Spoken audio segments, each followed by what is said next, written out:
we were a board of maybe 5 or 6 people. We'd meet at Bridget's office on Hillsborough Street, and we'd have 8-9 hour meetings to get things done. Really, it was educating not only LPCs about who we were. They were sort of hungry for representation, so that wasn't as big a problem. But it was the public that really didn't know what a licensed professional counselor was. Hospitals, physicians, even our own colleagues, social workers, psychologists, and then the settings in which LPCs worked, primarily mental health centers, private practice, rehab centers. And so it was really, the efforts really involved for several months and years after that, probably all of the 90s, really educating the public and our colleagues as to what we could do and what we did. And on the board, we see people who are licensed professional counselors, who are working in different aspects of counseling, and are doing different aspects of counseling. So it's important that their training is up to par. It's important that they continue to have continuing education, that they keep their skills up. So going to LPCANC conference is extremely important. But the real value is having a consistent presence for advocacy. And that is not just legislatively, but also among other professional groups, a consistent voice. And that's done through money. You have to have enough money to have that consistent presence, both in the legislature and also in professional organizations that have meetings on a regular basis. Because it's a myth to think, well, we get along pretty well in this state in terms of the various disciplines. It's a myth to think that if you're not present, that you're going to be represented. We've seen over the years many examples where LPCs have been left out of initiatives and legislation just because they weren't present. That happened with Medicaid reimbursement in the 90s. It happened with third-party reimbursement in the 90s. And so unless we are present, unless we're advocating for ourselves, people are not going to advocate for us. I remember 5 years ago, you would see job employment notices, and they would say social workers or this and now you specifically see requests for LPCs. Right. And so I just think that's phenomenal, that the progress that we've made. So I think as far as the association is concerned, we want to continue to put the information out and advocate for LPCs so that recognition continues, so that nobody ever has to say again, what is an LPC? What is it that they do?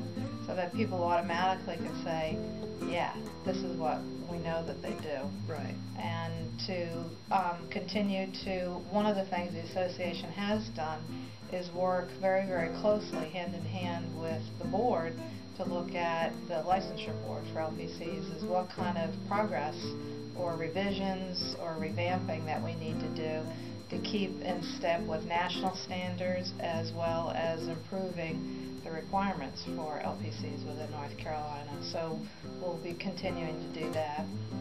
And I think one of the big things that's getting ready to come up that's really a focus for us this year on the board and probably for the next 2 years is the supervision changes that are coming for LPCs. Right. We fought hard about that to make sure that LPCs are the ones that are supervising LPCs. So that'll be a critical component of not only the conference that everybody worked so hard to put together, but is to make sure that we have quality supervision, right, quality supervision standards that are met for LPCs today and 5, 10, 15 years down the road. So we're looking forward to all of that.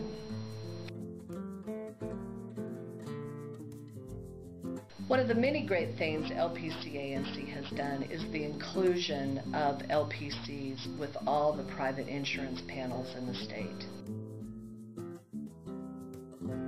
I would definitely join a professional organization because it's the only way to really enhance your career. And the only way that you're really going to enhance your career is if you get the word out there and people are familiar with what you do. And the only way to do that is to join a professional association.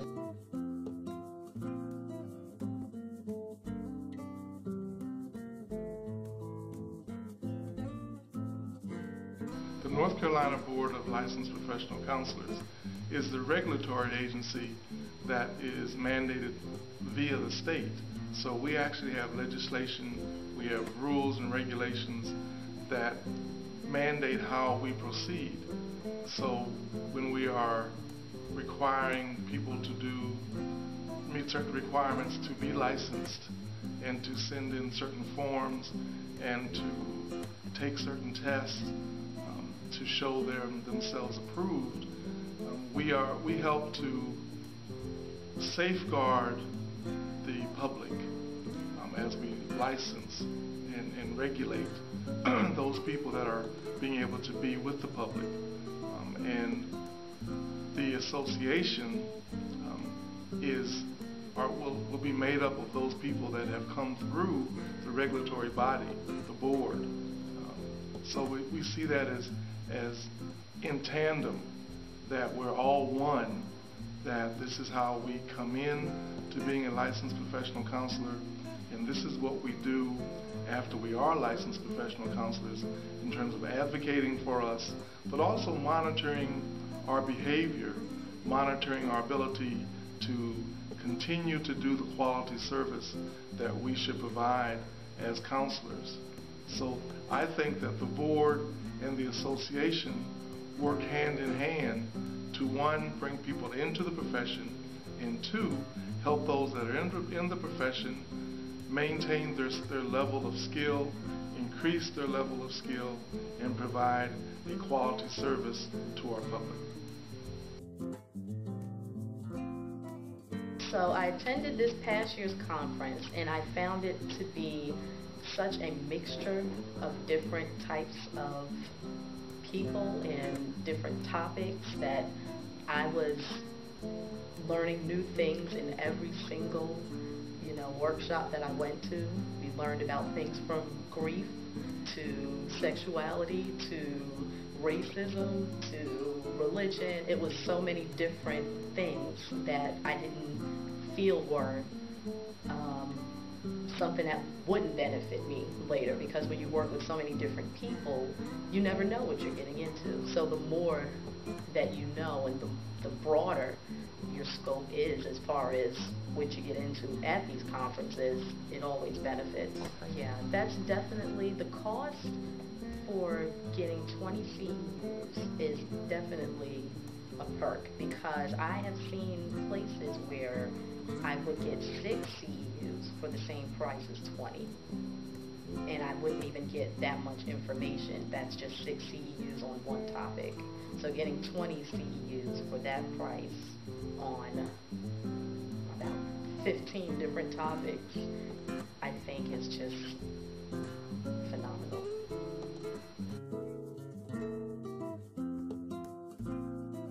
I've had a lot of people over the years voice concerns. The issue that we deal with is, as an association, it's the membership, the force behind it, that helps create that change. And as an association, we've been able to, with our voice, move mountains on behalf of LPCs. So I think there's a lot of benefits. One can stay on the sidelines, but we are a great group of professionals, a very lively, energetic group that's focused very, very much on doing quality work. So I think that it's to the sad detriment to a person to not know who we are and to not be involved in a great group like us.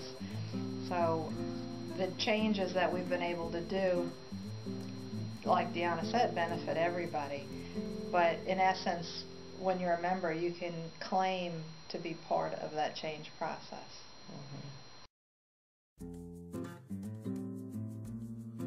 I mean, you'll meet people at the conferences, at regional meetings, or even perhaps on the Facebook site that you can chat with, and the networking and the ability to liaison with other professionals is tremendous. And you never know when somebody will say to you, well, you know, I need somebody to work with this type of client, or I need somebody to do this presentation. And it has a way of the benefits just keep rolling from one into another. And so you're with a great group of professionals. We have a great time, which also helps with some of the stress that accompany the work that we do. So we focus very much on trying to make sure we have a great time. And discounted quality CEUs at the conference we're well known about our conferences, and we do have fun there. Yeah.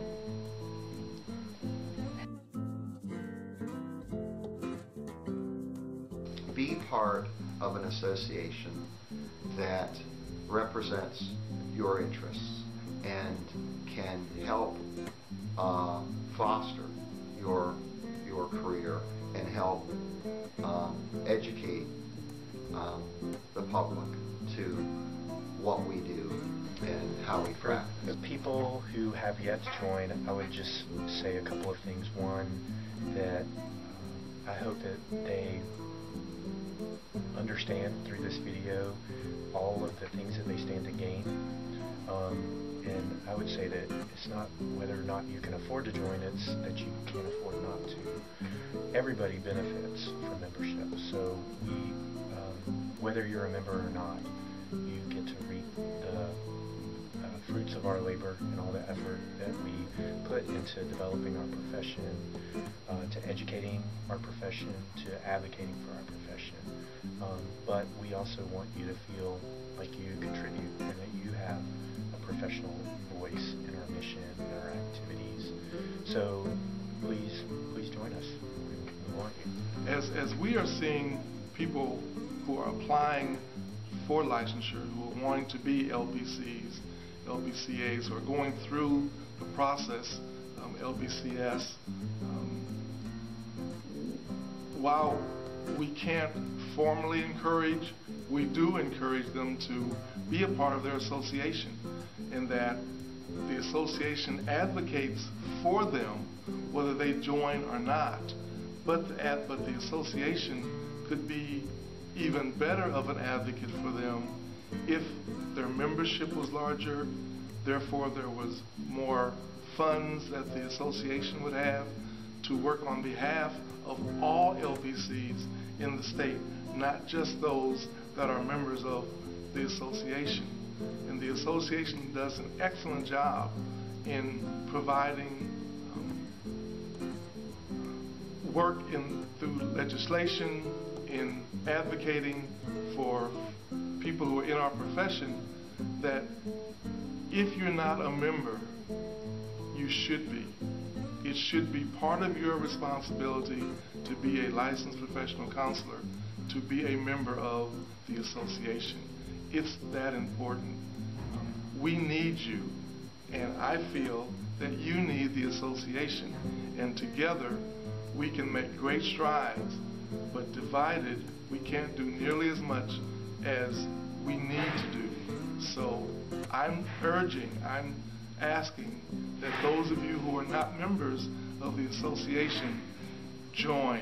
I think you will see the benefits of being a part of the Licensed Professional Counselor Association of North Carolina.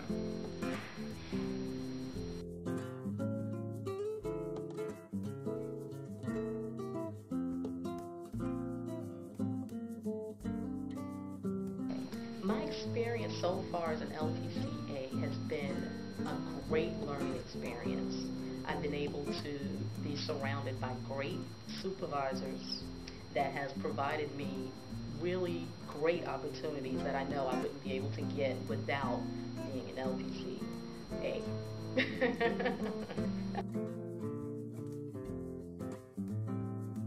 So advocacy is important because, first of all, it's your right as a citizen to advocate for issues you believe in. And secondly, it is important to your profession because you know the nuts and bolts, the inside out of your profession, and you are an expert about what you do and what your scope of practice is as an LPC. And so you are in a great position to be able to communicate what you do and the importance of your practice to the policymakers who would love to hear what you have to say about the contributions that LPCs make to mental health services in North Carolina and to the citizens of North Carolina. So it's extremely important for LPCs to advocate and to talk about your profession because it is a profession that you could certainly be proud of. So advocacy could be writing a letter, it could be attending an LPCANC meeting or a lunch and learn. It could be calling a congressman. There's all kinds of ways to be involved. It could be being a member and nothing more.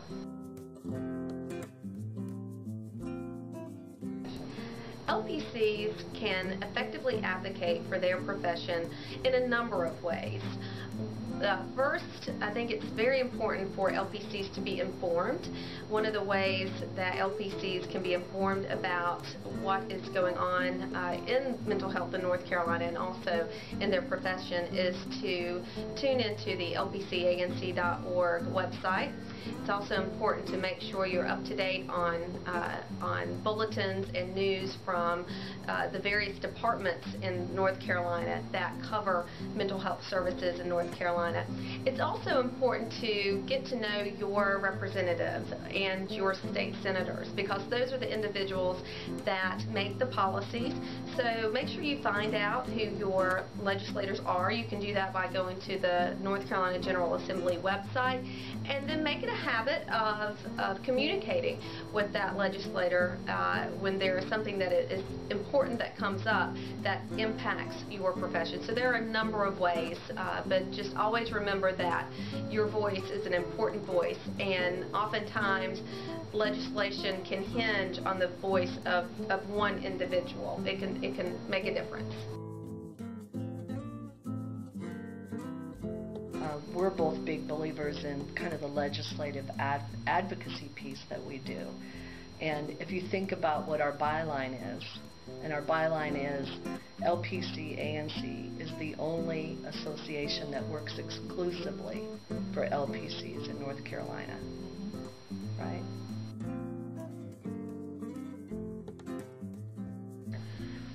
In my experience, LPCANC has done a lot to help with my professional identity. I think first and foremost, just the affiliation that I'm able to say to be a member of a consolidated group of LPCs does a great deal to communicate to the public the level of professionalism I have. It also ultimately, for that reason, can help to protect me because I have a network of other like-minded professionals who are seasoned in the LPC business, if you will, and are really able to be an important resource for me.